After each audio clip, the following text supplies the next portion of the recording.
ఉన్న బంగారాన్ని విడిపించి ఆ రోజు ఆన్లైన్ రేటుకే మేము కొంటాం. Sharma gold company. కమలాకు చూచుక కుంకుమతో నియతారుణి తాతుల నీలతను కమలాయతలోచనలోకవదే విజయీ భవ వెంకటశైలపతే సచతుర్ముఖ షణ్ముఖ పంచముఖ ప్రముఖాఖిల దైవత మౌళిమణి శరణాగత వత్సల సారనిధే పరిపాలయ మాం వృషశైలపతే అతివేలతయా తవ దుర్విషహైరనువేల కృతైరపరాధ సతై భరితం త్వరితం వృషశైలపతే పరయా కృపయా పరిపాహి హరే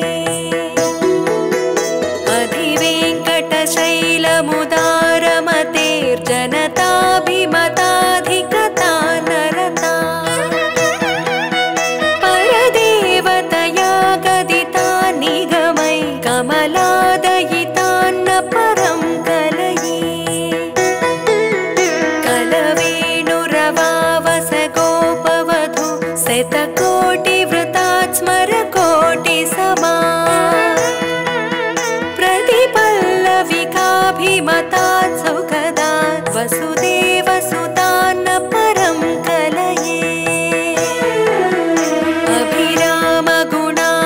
अभिरामगुणाकरदासरथे जगदेकधनुर्धर धीरमते रघुनायक राम रमेश विभो वरदो भवदेवदया जलधे अवनीतनया कमनीयकरं रजनीकरचारुमुखाम्बुरुहम् रजनीचरराजतमो मिहिरं महनीयमहं रघुराममये सुमुखं सुहृदं सुलभं सुखदं स्वनुजं च सुकायममोघशरम् अकहाय रघुद्वहमन्यमहं न कदं च न कञ्चन जातु भजे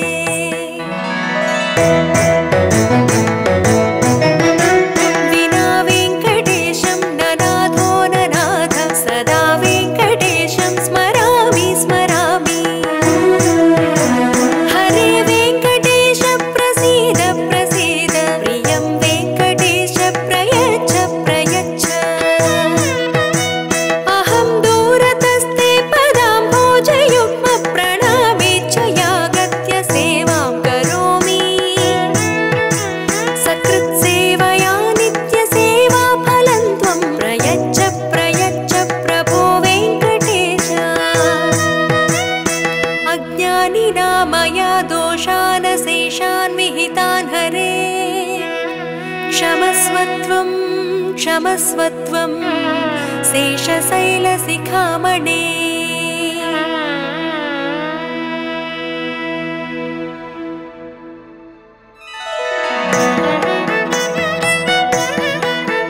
कमलाकुच चूचुक कुङ्कुमतो नियतारुणि तातुल नीलतनु कमलायतलोचनलोकवदे विजयी भव वेङ्कटशैलपते सचतुर्मुख षण्मुख पंचमुख प्रमुखाखिल दैवत मौळिमणि शरणागत वत्सल सारनिधे परिपालय मां वृषशैलपते अतिवेलतया तव दुर्विषहैरनुवेल कृतैरपराध सतै भरितं त्वरितं वृषशैलपते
क्षमस्वत्वं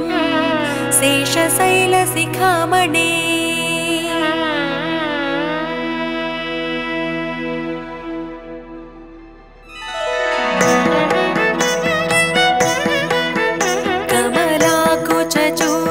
कमलाकुचूचुककुङ्कुमतो नियतारुणितातुलनीलतनो कमलायतलोचनलोकपते विजयी भव वेङ्कटशैलपते सचतुर्मुख षण्मुख पञ्चमुख प्रमुखाखिल दैवतमौलिमणे शरणागतवत्सलसारनिधे परिपालय मां वृषशैलपते अतिवेलतया तव दुर्विषहैरनुवेलकृतैरपराधसतैः भरितं त्वरितं वृषशैलपते परया कृपया परिपाहि हरे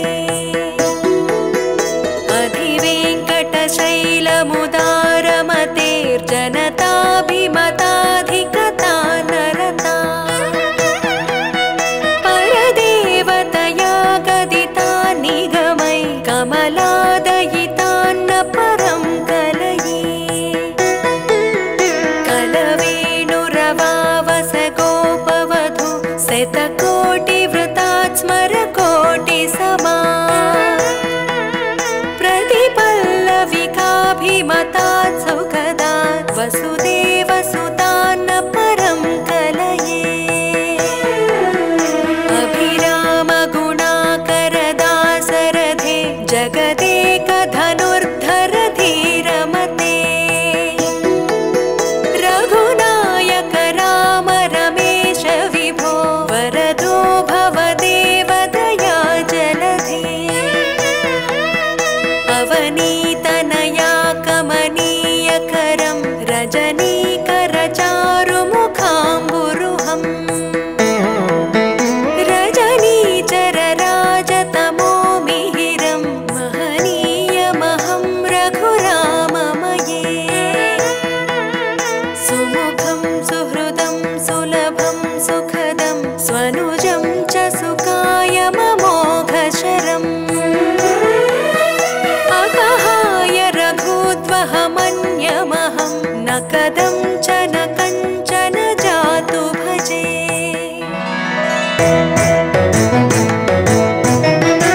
विना वेङ्कटेशं ननाथो ननाथ सदा वेङ्कटेशं स्मरामि स्मरामि हरे वेङ्कटेश प्रसीद प्रसीद प्रियं वेङ्कटेश प्रयच्छ प्रयच्छ अहं दूरतस्ते पदाम्भोजयुग्म प्रणामेच्छ यागत्य सेवां करोमि सकृत्सेवया नित्यसेवाफलं त्वं प्रयच्छ प्रयच्छ प्रभो वेङ्कटेश अज्ञानिना मया दोषान् शेषान् विहितान् हरे क्षमस्वत्वं क्षमस्वत्वं शेषशैलशिखामणे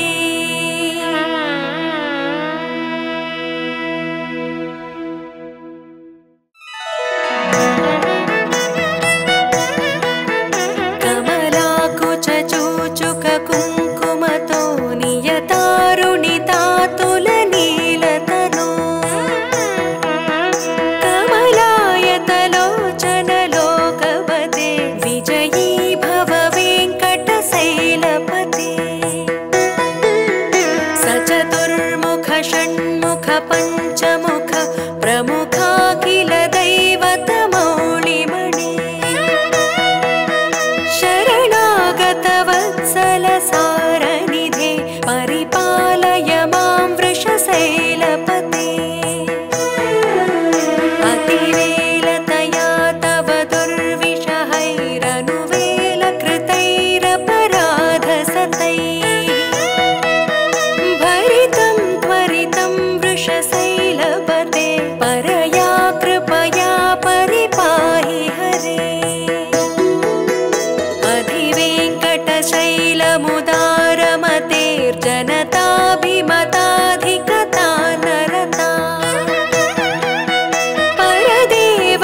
विना वेङ्कटेशं ननाथो ननाथ सदा वेङ्कटेशं स्मरामि स्मरामि हरे वेङ्कटेश प्रसीद प्रसीद प्रियं वेङ्कटेश प्रयच्छ प्रयच्छ अहं दूरतस्ते पदाम्भोजयुग्म प्रणामेच्छयागत्य सेवां करोमि सकृत्सेवया नित्यसेवा फलं त्वं प्रयच्छ प्रयच्छ प्रभो वेङ्कटेश अज्ञानिना मया दोषान् शेषान् विहितान् हरे क्षमस्वत्वं क्षमस्वत्वं शेषशैलशिखामणे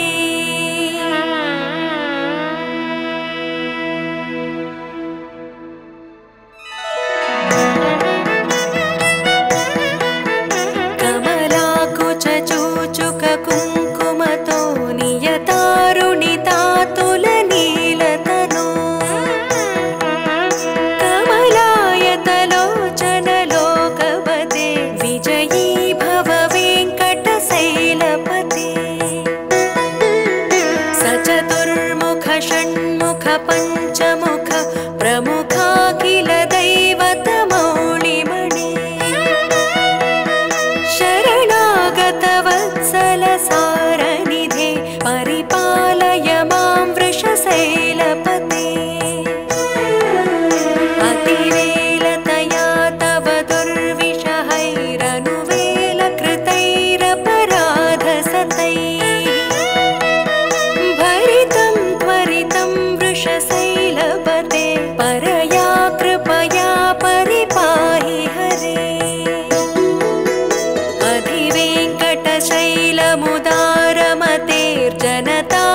अधिवेङ्कटशैलमुदारमतेर्जनताभिमताधिकता नरता परदेवतया गदिता निगमै कमलादयितान्न परं कलये कलवेणुरवावस गोपवधू शतकोटिवृतात् स्मरकोटिसमा प्रतिपल्लविकाभिमतात् सुखदात् वसुदेवसुतान्न परं कलये अभिरामगुणाकरदासरथे जगदेकधनुर्धर धीरमते रघुनायक राम रमेश विभो वरदो भवदेवदया जलधे अवनीतनया कमनीयकरं रजनीकरचारुमुखाम्बुरुहम् रजनीचरराजतमोमिहिरं महनीयमहं रघुराममये सुमुखं सुहृदं सुलभं सुखदं स्वनुजं च सुकायममोघशरम् अकहाय रघुद्वहमन्यमहं न कदं च न कञ्चन जातु भजे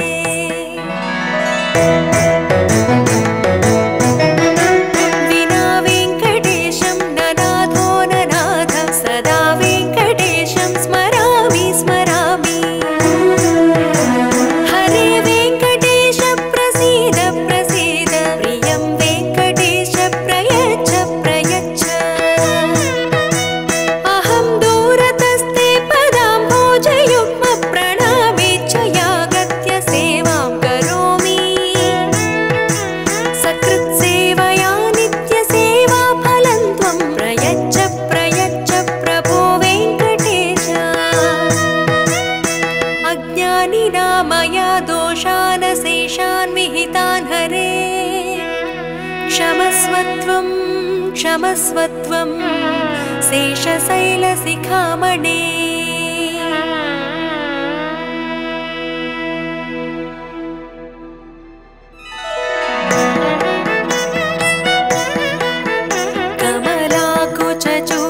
कमलाकुचूचुककुङ्कुमतो नियतारुणितातुलनीलतनो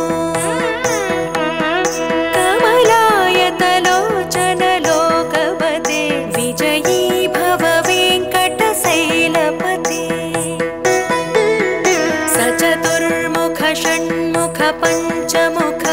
प्रमुखाखिल दैवतमौलिमणे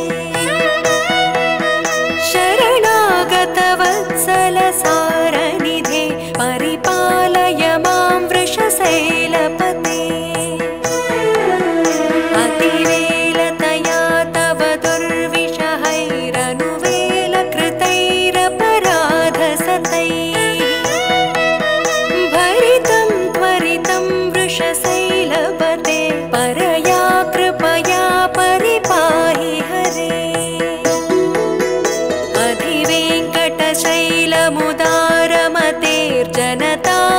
अधिवेङ्कटशैलमुदारमतेर्जनताभिमताधिकता नरता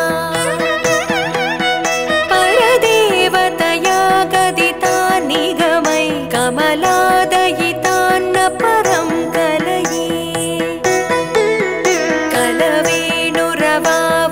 गोपवधू शतकोटिवृतात् स्मरकोटिसमा प्रतिपल्लविकाभिमतात् सुखदात् वसुदेवसुतान्न परं कलये अभिरामगुणाकरदासरथे जगदेकधनुर्धर धीरमते रघुनायक राम रमेश विभो वरदो भवदेवदया जलधे अवनीतनया कमनीयकरं रजनीकरचारुमुखाम्बुरुहम् रजनीचरराजतमोमिहिरं महनीयमहं रघुराममये सुमुखं सुहृदं सुलभं सुखदं स्वनुजं च सुकायममोघशरम् अकहाय रघुद्वहमन्यमहं न कदं च न कञ्चन जातु भजे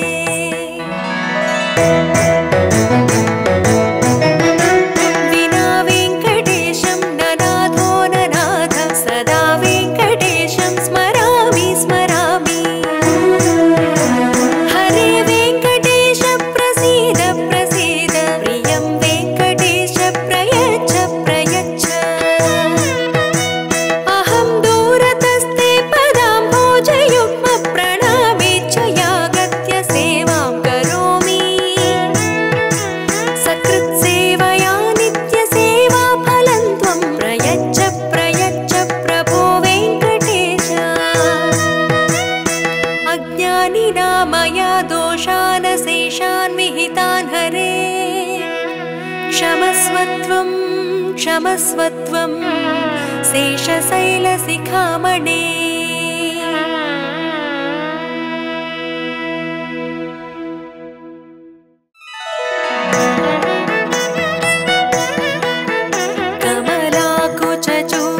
कमलाकुचूचुककुङ्कुमतो नियतारुणितातुलनीलतनो कमलायतलोचनलोकपते विजयी भव वेङ्कटशैलपते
क्षमस्वत्वं शेषशैलशिखामणे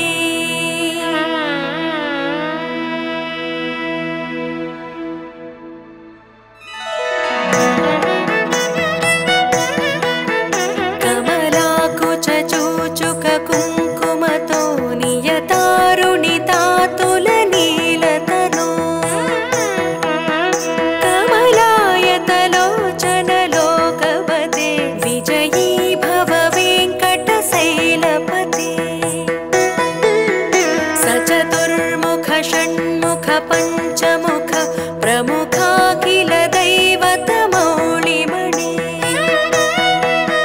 शरणागतवत्सलसारनिधे परिपालय मां वृषशैलपते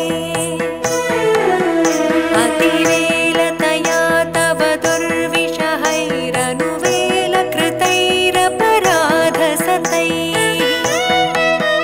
भरितं त्वरितं वृषशैलपते परया कृपया परिपाहि हरे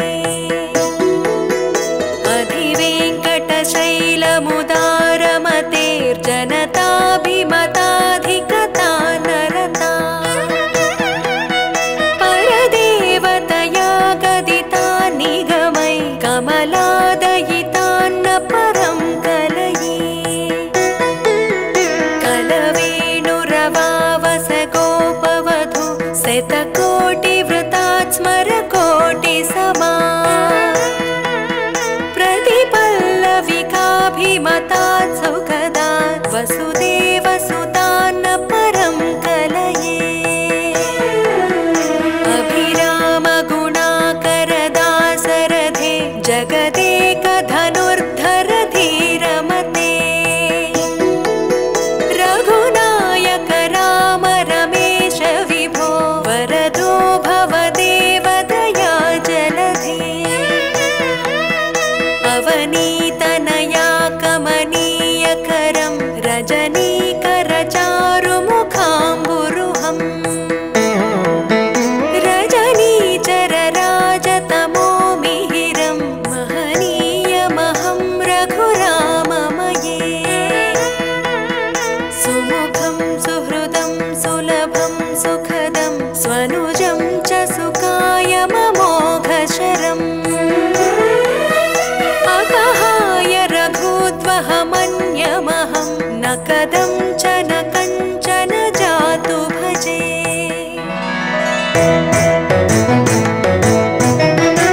विना वेङ्कटेशं ननाथो ननाथ सदा वेङ्कटेशं स्मरामि स्मरामि हरे वेङ्कटेश प्रसीद प्रसीद प्रियं वेङ्कटेश प्रयच्छ प्रयच्छ अहं दूरतस्ते पदाम्भोजयुग्म प्रणामेच्छ यागत्य सेवां करोमि सकृत्सेवया नित्यसेवाफलं त्वं प्रयच्छ प्रयच्छ प्रभो वेङ्कटेश अज्ञानिना मया दोषान् शेषान् विहितान् हरे क्षमस्वत्वं क्षमस्वत्वं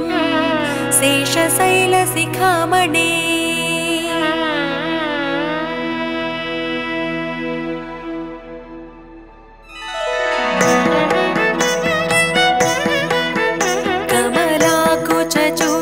कमलाकुचूचुककुङ्कुमतो नियतारुणितातुलनीलतनो कमलायत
क्षमस्वत्वं